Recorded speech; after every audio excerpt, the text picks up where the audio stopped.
Hello and welcome back. So this is a canvas that I've been working on a few videos.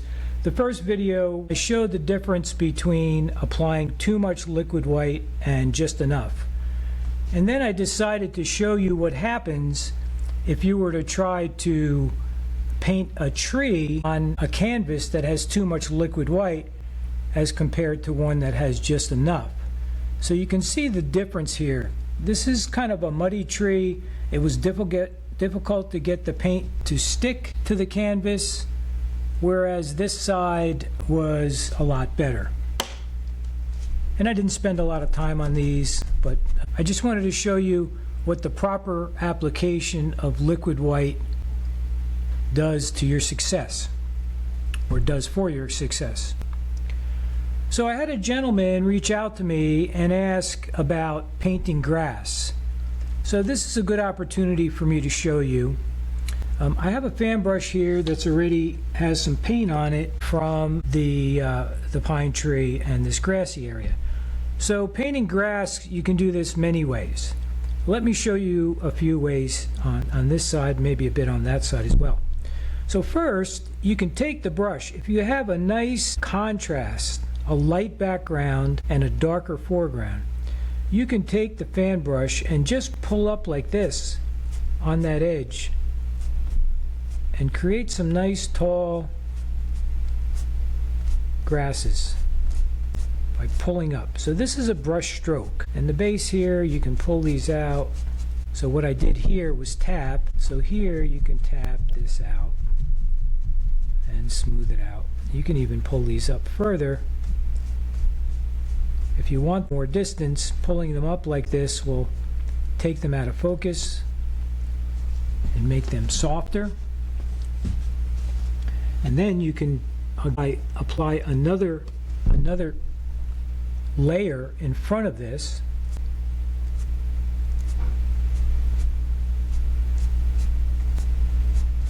So you have the lighter ones in the background and the darker ones here in the foreground, which again gives you more depth, more contrast, more interest to your painting. And we can tap these again, pull that up. Let's do a little bit over here.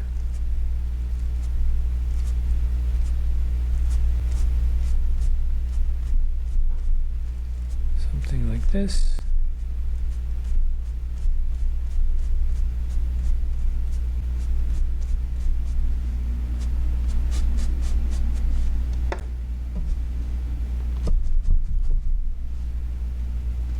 And that creates some really nice grasses. I like that effect a lot, and I use this often in my paintings. Now if you want a little bit more rough effect, and this is what Bob has done many times if you watch the programs, same fan brush, same dark color loaded on both sides.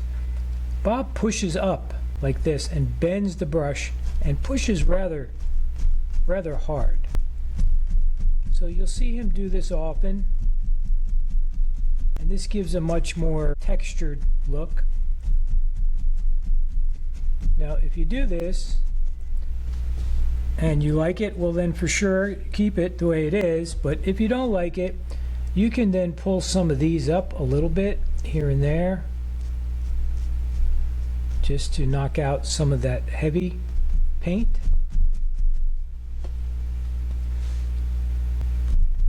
Let's put some down here. Make sure you have contrast, right? Always contrast. Light or dark against light. Dark against light. Without contrast, everything looks flat. So I'm bending the bristles here. So this is another way Bob would make grass, and it's a legitimate method. Different than this. See, this is soft. This is a little bit more rough and rugged, but still nice if that's what you're looking for. Okay. And you can balance it by tapping this down like this and softening some of these edges. You can also do this using the 1-inch brush, this brush here. So I'll load the brush up one side, only one side, with this dark green color. This is sap green and midnight black, just on one side of the brush. And I could push up the same way I did with the fan brush.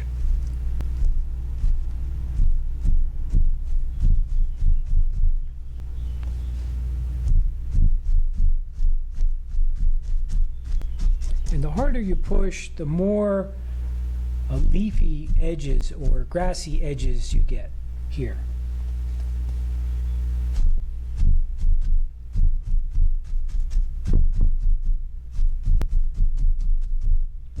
And as I did before, tap that down just so I have a gradual change in values.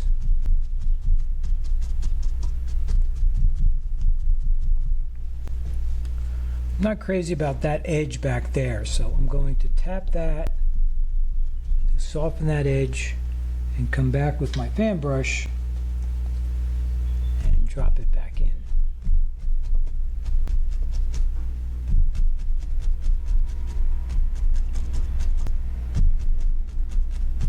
Something like that.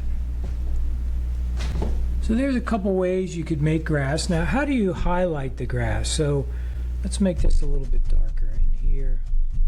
So if you have a grassy area like this and you want to add highlights to it,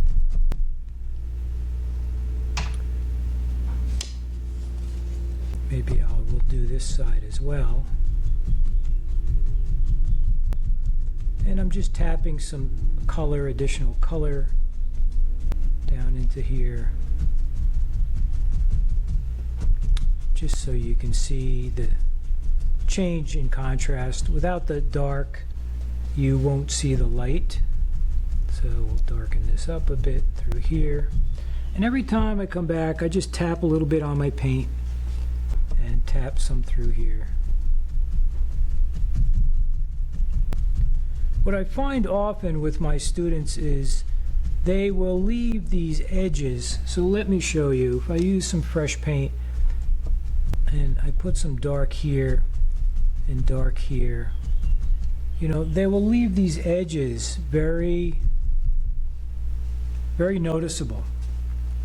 And I always like to gently tap those out so the value gradually gets lighter from dark to light. Something like that.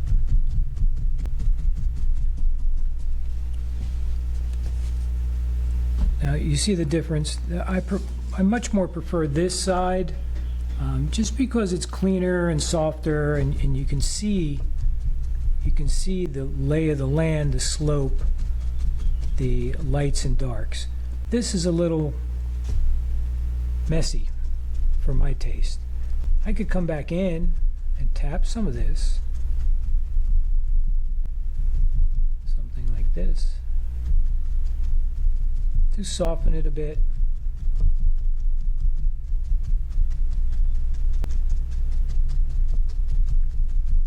Okay, something like that. Now let me do a highlight over here. I'm going to use a brush that had some liquid white on it, and I will go right into this Indian yellow, one side of the brush only. I'll grab some white just to brighten this up so you can see it well. Now again, golden rule for this technique is that thin paint sticks to thick paint, and what we have on here is thick. In other words, I didn't thin any of these colors, but I didn't thin this yet either. So this is the same consistency as that, and it won't stick. So I'm going to dip into my liquid white. See how much I have on that brush? Just about the size of a pea. And come into my highlight color here. Grab some more white.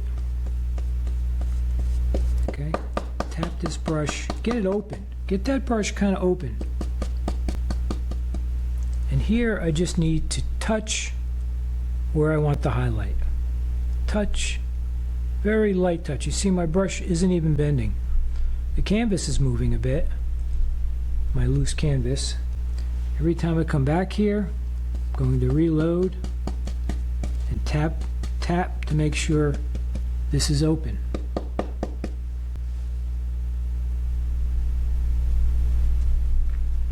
Put your bright line in and then gently tap it down like this so the value gets lighter and lighter.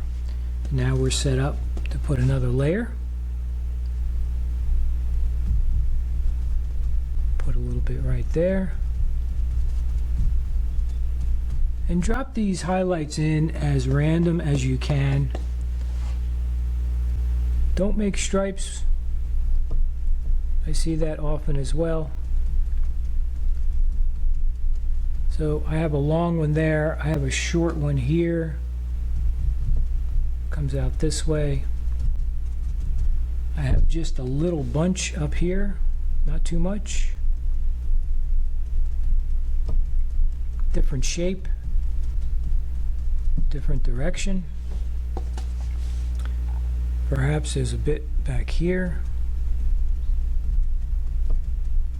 Something like that.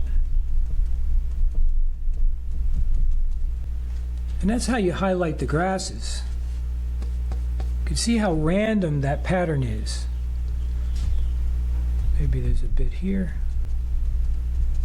Goes in front of that dark green. It gives you some definition and depth.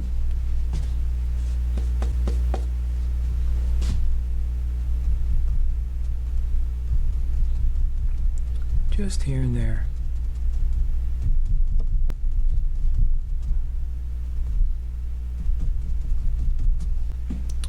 Just like that.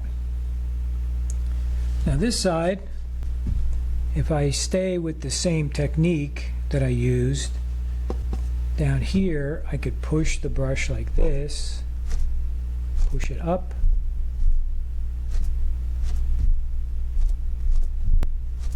and you'll get a bunch of these little weedy lines.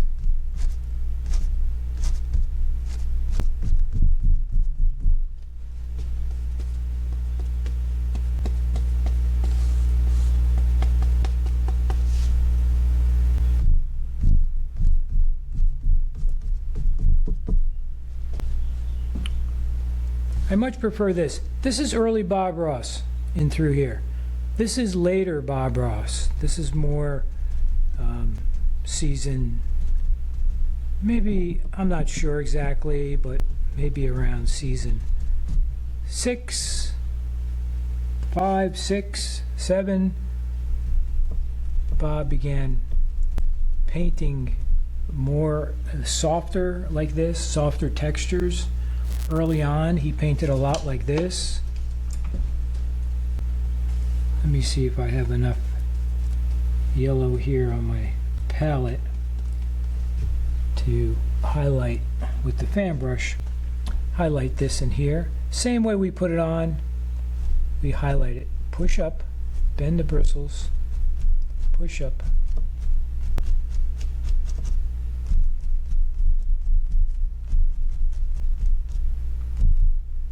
Let's highlight this here. Maybe a little bit through there.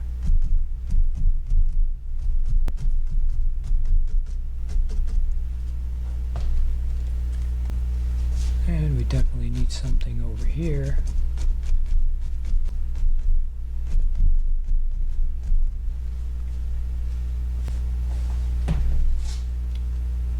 Okay, so you see the difference here. It's up to you to decide which one you prefer and which one you'd like to work on more. So for now, I hope you enjoyed that. I hope that helped you out.